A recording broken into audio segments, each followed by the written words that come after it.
Hi!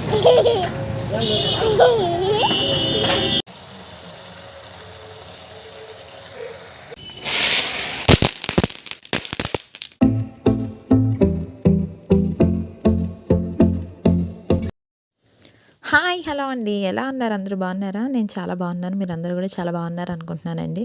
ఇదొచ్చేసి Sunday రోజు vlog మాట. As usual ఐషీకి fishes అంటే ఇష్టం కదా! దాన్ని చూపించడానికి అండ్ మేము రొయ్యలు తీసుకురావడానికి ఐషీ నేనైతే ఫిష్ మార్కెట్‌కొచ్చాం. ఆ ఫిషెస్ అలా ఎగురుతుంటే ఎంత సరదా పడిపోద్దో ఐషీ. ఐషీకే కాదు చాలామంది పిల్లలకి ఇష్టమని నాకు ఆ రోజే తెలిసింది. ఎందుకంటే అవి చూడ్డానికి చాలామంది పిల్లలొచ్చారు. కార్తీక మాసం కదా! రేటు తక్కువగా ఉంటదనుకున్నాను. బట్ ఏం లేదండి. ఎప్పట్లానే ఉంది రేటయితే. కిలో 320 అంట. అక్కడ కూర్చొని ఒలుస్తుంది గదా! ఆంటీ మనయి ఒలుస్తుంది రొయ్యలు. ఆవిడ క్లీన్ చేసి ఇస్తది. ఇంకా అది అయ్యాక మనం పట్టుకెళ్ళాలి. ఇక్కడ బోర్లా పడుకుని ఉంది చూసారా ఫిష్. ఇది భలే దొంగ నాటకాలు చేస్తుంది. నేను ఫస్ట్ చూసి చచ్చిపోయిందనుకున్నాను. కానీ కాదు బతికే ఉంది. అలా డ్రామాలు ఆడుతుంది మాట.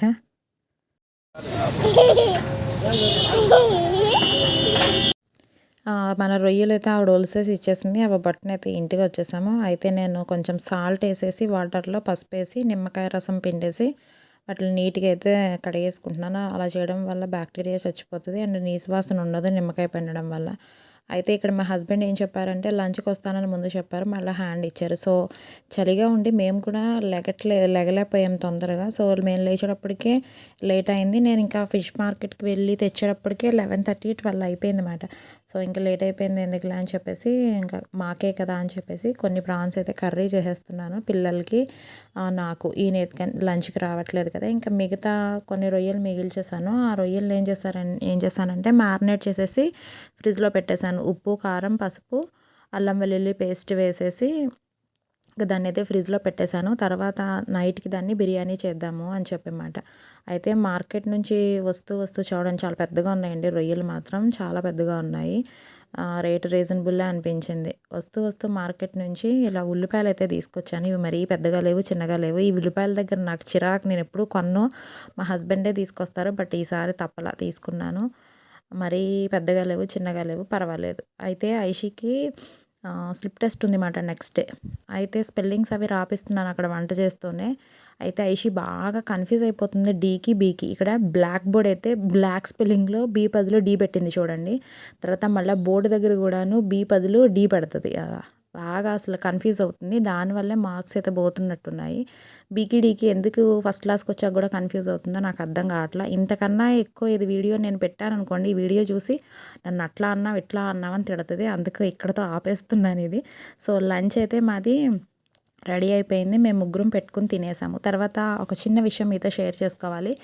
ఐషీ ఇప్పుడు చదువుతున్న స్కూల్ అక్కి ఓల్డ్ స్కూల్ మాట. ఇక్కడ చదివేవాడు వెళ్ళాడు. అయితే మొన్న వాడికి స్కూల్ లేదు. పిక్నిక్ వెళ్ళాను నెక్స్ట్ డే.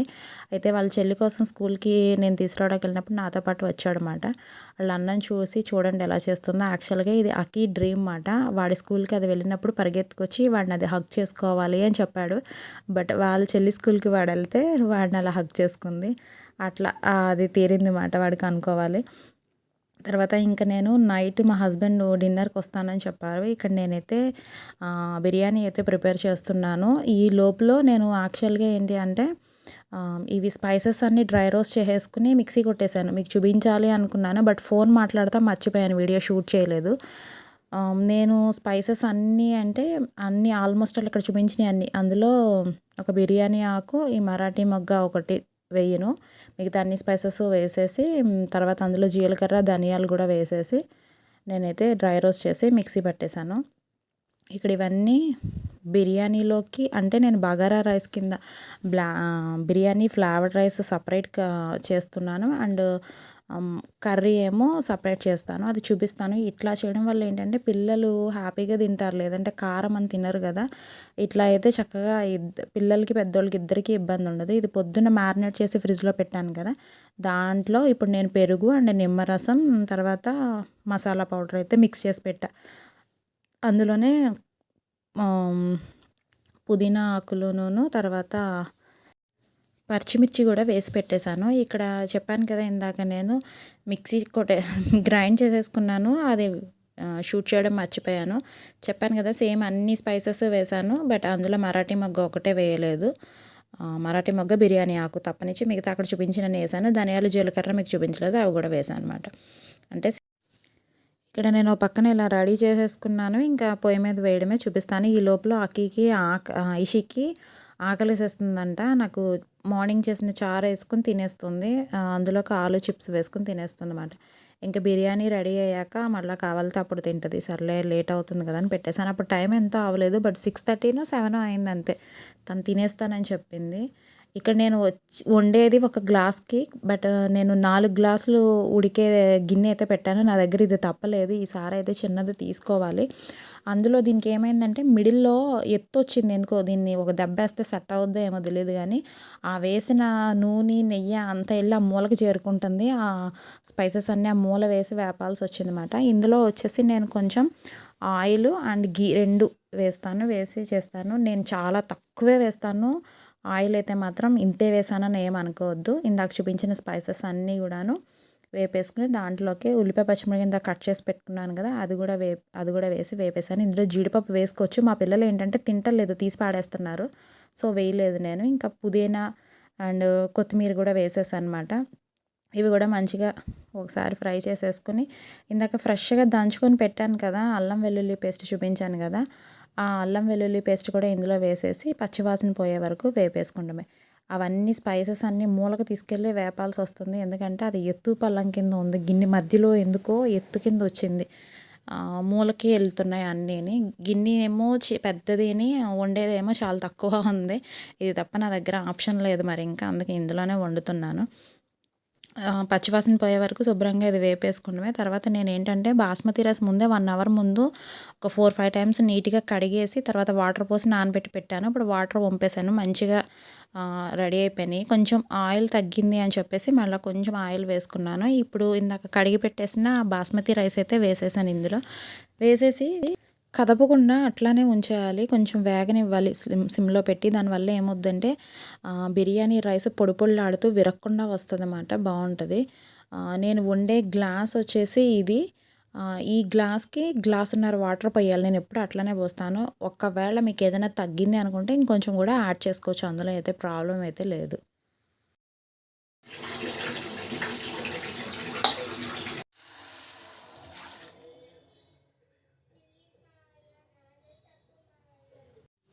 వాటర్ పోసేసాను కదా, మొత్తం ఒకసారి అలా కదిపి పెట్టేస్తాను. బాగా కాదు, జస్ట్ గోడలకున్న ఎడ్జెస్కి ఉన్నాయన్నీ ఒకసారి అడ్జస్ట్ చేసుకుని పెట్టుకుంటామే. ఇందులో నేను జస్ట్ సాల్ట్ ఒకటే వేసి కుక్ చేస్తాను, ధనియాల పొడి ఒకటి. ధనియాల పొడి మీ దగ్గర మెత్తగా ఉన్నది ఉంటే ఓకే, లేదు బరకగా ఉంది అంటే కనుక ధనియాలని కచ్చబిచ్చా మీరు కొట్టేసి వాటర్లో వేసి మరగపెట్టి ఆ వాటర్ పోసుకుంటే మంచి ఫ్లేవర్ ఉండి బాగుంటుంది. ఫ్లేవర్ బాగా పడుతుంది దానికి. ధనియాలు పంటికి తగిలితే బాగోదు కదా. మీ దగ్గర మెత్తగా చేసిన పౌడర్ గట్ట లేకపోతే కనుక ఇట్లా చక్కగా ధనియాలని కచ్చబచ్చా కొట్టేసి దాన్ని అలా వేడి నీళ్ళలో మరిగించి పోసుకున్నా కూడా చాలా బాగుంటుంది. నేనైతే ఉప్పు, జస్ట్ ధనియాల పొడి ఒకటే వేస్తున్నాను ఇందులో. లేదు అంటే మీరు గరం మసాలా కూడా వేసుకోవచ్చు. బట్ అట్లా వేయడం వల్ల ఏమవుతుంది అంటే సపరేట్ కర్రీ వండుతున్నాం కదా, ఇది కారం అవుతుంది. కారం అయితే పిల్లలు తినడానికి ఇష్టపడరు, మా పిల్లలు ఎస్పెషల్లీ. అందు గురించి నేను ఇలా బిర్యానీ ఫ్లేవర్ రైస్ సపరేట్ చేసేసి కర్రీ సపరేట్గా వండుకుంటాను. అది చూపిస్తాను, మీకు అర్థమవుతుంది. మీరు లేదు కావాలి అనుకుంటే మసాలా కూడా వేసుకోవచ్చు, అందులో ప్రాబ్లం ఏం లేదు. అక్కడ బిర్యానీ ఒక పక్కన రెడీ అయిపోతుంది కదా, ఇక్కడ నేను బాణీ పెట్టేసుకుని ఒక గిన్నె పెట్టేసుకున్నాను. దీంట్లో వచ్చేసి కర్రీ వండుకుంటున్నాను. ఇప్పుడు ఇందాక చూపించిన స్పైసెస్ అందులో 2 లవంగాలు, 2 యాలకులు, 2 దాల్చిన చెక్క, ఒక బిర్యానీ ఆకు వేసేసి ఒకసారి అట్లా ఫ్రై అవనిచ్చి తర్వాత మనం ఇందాక మ్యారినేట్ చేసి పెట్టేసుకున్నాం కదా, అది వేసేసుకున్నామే. ఉల్లిపాయ, పచ్చిమిరపకాయ కొంచెం వేసుకొని వేపుకోవాలి. అయితే మీకు గ్రేవీ కావాలి ఎక్కువ అంటే కొంచెం ఎక్కువ ఉల్లిపాయలే తీసుకోండి. మాకు గ్రేవీ అక్కర్లేదు ఎక్కువ, ఎంతో కాదు కదా, అందు గురించి నేను ఉల్లిపాయలు తక్కువ వేశాను. పచ్చిమిర్చి వేయలేదు అనుకుంటున్నారేమో, ఇందాక మ్యారినేట్ చేసి పెట్టిన దాంట్లో పచ్చిమిర్చి వేశాను నేను. అందులో పులుసు బాగుంటుంది అన్నట్టు, ఆ టేస్ట్ వేరు ఉంటుంది అని. లేదు అనుకుంటే ఇక్కడ కూడా వేసుకోవచ్చు. ఏదైనా మీరు బిర్యానీకి దీనికి స్పైస్ కొంచెం అడ్జస్ట్ చేసుకోండి జాగ్రత్తగా. అయితే ఇందాక మ్యారినేట్ చేసి పెట్టేసింది మొత్తం వేసేస్తున్నాను. ఇక్కడ వచ్చేసి నేను రొయ్యల్లోకి వచ్చేసి అల్లం వెల్లుల్లి పేస్ట్, ఉప్పు, కారం, పసుపు, నిమ్మరసం, తర్వాత పచ్చిమిర్చి, పెరుగు, పుదీనా, కొత్తిమీర ఇవే వేసాను. ఇందులో నేను గరం మసాలా వేసాను. ఇందాక చెప్పాను కదా అన్ని స్పైసెస్ కొట్టుకున్నాను మిక్సీ అని చెప్పేసి, అది వేసేసాను. ఇందులో వాటర్ ఏం పొయ్యక్కర్లేదు, ఆటోమేటిక్గా వాటర్ వచ్చేస్తుంది. ఆ వాటర్తోనే అది కుక్ అయిపోద్ది. ఆయిల్ నేను చాలా తక్కువ వాడతానండి. బట్ ఇందులో ఎందుకో కొంచెం ఎక్కువైంది, నా ప్రకారం అయితే ఎక్కువైందనే నేను అనుకున్నాను. కానీ బిర్యానీలో ఏం ప్రాబ్లం అనిపించలేదులేండి. ఆ మాత్రం ఉండాలి, ఉండకపోతే బాగోదు. మూత పెట్టేసి మీరు కుక్ చేస్తే అయిపోతుంది. వాటర్ ఏం పోయక్కర్లేదు, అందులోంచి వాటర్ వచ్చేస్తుంది. మీరు ఏదైనా ఉప్పు కారం మసాలా ఏదైనా తగ్గితే కనుక ఒకసారి చూసి అడ్జస్ట్ చేసుకోండి. నాకైతే కొంచెం ఉప్పును మసాలా తగ్గింది అని చెప్పేసి నేను అవి వేసుకుని మళ్ళీ అడ్జస్ట్ చేసుకున్నాను.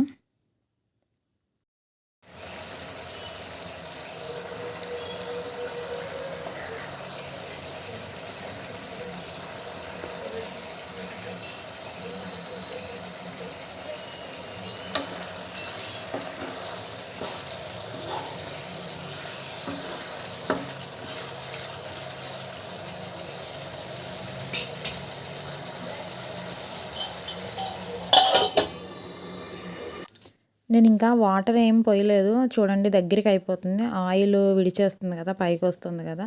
ఇప్పుడు దింపేటప్పుడు ఏంటంటే మళ్ళీ ఒకసారి కొంచెం పుదీనా నూనెను కొత్తిమీర ఉంటే వేసుకోవచ్చు. ఇందులో కూడా జీడిపప్పు వేసుకుని వండుకోవచ్చు.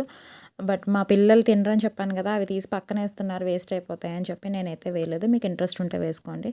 పుదీనా కొత్తిమీర పైకేసి పైన జల్లేసి ఇంక నేనైతే ఆఫ్ చేసేస్తున్నాను. కొంచెం ఆయిల్ అయితే నా ప్రకారం ఎక్కువైందనే నా ఫీలింగ్ మాట. ఇక్కడైతే కర్రీ కంప్లీట్ అయిపోయింది. తర్వాత రైతాకు వచ్చేసి ఉల్లిపాయలు, పచ్చిమిరపకాయలు, తర్వాత క్యారెట్ తురిమేసి వేసేసాను. తర్వాత పుదీనా కొత్తిమీర ఆకులు అయితే వేసాను అనమాట. సాల్ట్ మిక్స్ చేశాను అంతే. ఐషికి చాలా అంటే చాలా ఇష్టం. చక్కగా బిర్యానీలో తింటుంది. అలా కాకుండా మామూలుగా కూడా ఎక్కడికైనా మేము రెస్టారెంట్కి అట్లకి వెళ్ళినప్పుడు ఏమీ తిందు, ఫస్ట్ ఈ రైతానే తీసుకుని తింటుంది. ఒక 2-3 కప్పులు తినేస్తుంది. దానికి అంత ఇష్టం అన్నమాట. దానికోసం అయితే ఇది ప్రిపేర్ చేశాను.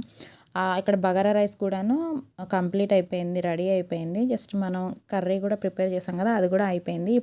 ఇప్పుడు ఆ ఫ్లేవర్డ్ బిర్యానీ రైస్ మీద ఇది వేసేసుకుంటే కర్రీ రెడీ అయిపోయినట్టే. అయితే ఇలా ఎందుకు అంటే పిల్లలు మనం అందులో మిక్స్ చేస్తే తినలేరు కాబట్టి ఇది వడ్డించుకునేప్పుడు కింద నుండి తీసుకుని వేసుకోవాలి. అలా వేయడం వల్ల ఏంటంటే రైసు కర్రీ 2 ఈక్వల్గా వస్తుంది. పిల్లలకి అయితే మనం కర్రీ పక్కకు తప్పించి ఎక్కువ బగారా రైస్ ఎక్కువ పెట్టి కర్రీ కొంచెం వేస్తే వాళ్ళ కారం అవుదు, ఈజీగా తింటారు. లేదు మేము ఇలా ప్లెయిన్గా కాదు, మేము కొంచెం స్పైసీగానే ఇంకా తినగలము అంటే కనుక ఆ బగారా రైస్లో మీరు కొంచెం మసాలా అయితే యాడ్ చేసుకోండి. అప్పుడు కర్రీలో కొంచెం స్పైసెస్ తగ్గించుకుని అడ్జస్ట్ చేసుకోండి. మళ్ళీ లేదంటే ఎక్కువైపోతాయి. నేనైతే చికెన్ బిర్యానీ ఏంటి, మటన్ బిర్యానీ ఏంటి, ప్రాన్స్ ఏంటి, ఏదైనా ఇట్లానే ప్రిపేర్ చేస్తాను. ఎందుకంటే ఒక దెబ్బకి 2 పిట్టలు అన్నమాట. మాకు కంఫర్ట్గా ఉంటుంది, పిల్లలకి తినడానికి కూడా ఇబ్బంది ఉండదు. లేకపోతే మళ్ళీ వాళ్ళకి ఇబ్బంది కదా, అందు గురించి ఇట్లానే కుక్ చేస్తాను. సో మేము చక్కగా హాయిగా తినొచ్చు, వాళ్ళు తినొచ్చు. పిల్లలు చక్కగా హ్యాపీగా తింటారు, కారం అని అనిపించదు. పెద్దవాళ్ళకి కూడా ఇది చాలా బాగా నచ్చుద్ది. నేనైతే ఇట్లానే ప్రిపేర్ చేస్తాను, చాలా బాగుంటుంది. ఈసారి కూడా మీరు ఎవరినన్నా ఇంట్రెస్ట్ ఉంటే నచ్చితే మీకు ట్రై చేయండి. ఇక్కడ మా హస్బెండ్ వచ్చేసారు. ఇంకా డిన్నర్ అయితే కంప్లీట్ చేయలేదు. మొన్న దివాళీ అప్పుడు క్రాకర్స్ కాల్చాక అవి మిగిలిపోయినాయి. రోజు అడుగుతుంది ఐషి, నాన్న ఎప్పుడు కాల్పిస్తామని. ఇంకైతే ఆయన రాగానే పట్టుకుంది మాట. ఇంక ఇవి ఈరోజు కాల్చాలని కొన్ని తీసుకున్నారు. ఈ కొన్ని పట్టుకుని వెళ్ళి ఇప్పుడు కాల్చుకోవాలి. తర్వాత నెక్స్ట్ డేకి మళ్ళీ కొన్ని అని చెప్పారు. అయితే రెడీ అవుతుంది. అందరూ పడుకున్నారు. 11 అయిపోయిందమ్మా అంటే డాబా పైన కాల్చుకుందాం నాన్న అని చెప్పి తీసుకెళ్తుంది.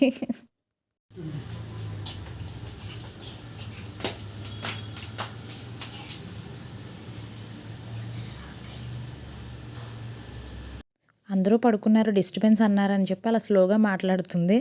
ఇది క్రాకర్స్ కాల్చితే ఆ సౌండ్ మాత్రం అందరికీ వినపడదా? ఏం చెప్పాలి, ఐషిగాడు సరదా పడిపోతాడు. ఇంకా బిల్డింగ్ పైకి తీసుకెళ్లారు. ఇంకా క్రాకర్స్ అవి కాల్పిస్తున్నారన్నమాట పిల్లలతో.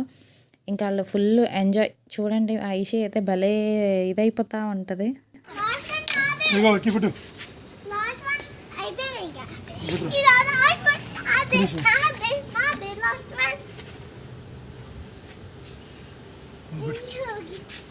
పెట్టు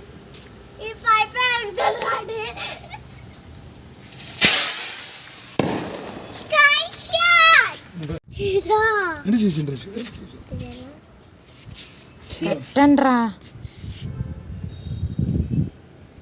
దీనికి కూడా భయపడుతుంది. ఆడిపోతుంది. ఇసుకటి పెట్టే కార్యాలు ఉండవు, బుస్ బుస్లు ఆడుతుంది. గాలితో వస్తున్నట్టుందని.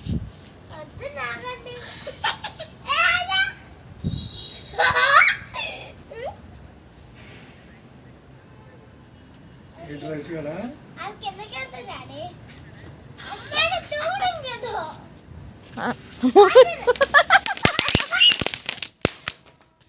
ఏంటి అసలు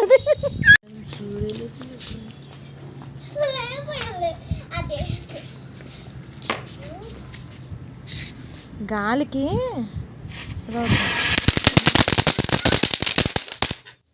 అదండి ఈ సండే అయితే మొత్తానికి మాకు అలా గడిచింది. మీ అందరికి కూడా ఈ వీడియో నచ్చిందనే అనుకుంటున్నాను. మరొక మంచి వీడియోతో మీ అందరినీ కలుసుకుంటానండి. అంతవరకు సైనింగ్ ఆఫ్ మీ రమ్య. Take care. బాయ్.